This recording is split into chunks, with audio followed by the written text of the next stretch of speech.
Đấy. Đấy, các bạn ở là mình. Như là bảo.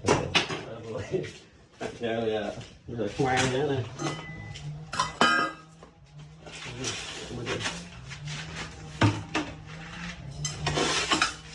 Chắc bà tịt rồi trong đó không ăn phí.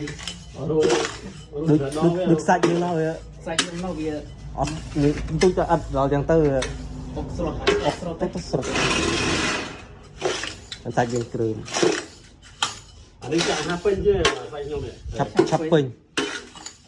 Mấy.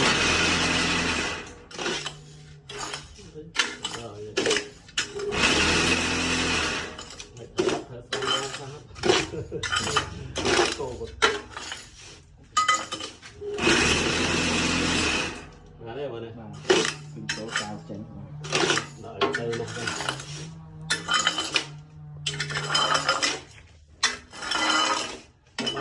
Tại riêng lo được cái này nó có tệ. Anh kì. Anh sẵn. Số 3 chắc tích để trả 2 chục đó. Được. Cái cam ló này.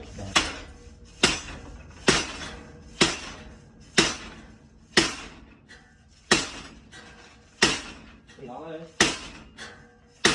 Đó đây bạn. Đây kia là cái gì? Và cái này Cam ló đây.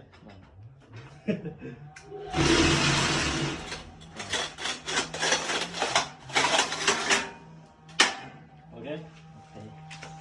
Nói lên chợ rồi. Rồi. Mới đấy đó là phải chết. Ở đây, bấy được đây. Đây cho mà dùng cái đấy bọc mà cũng xa tiền rồi.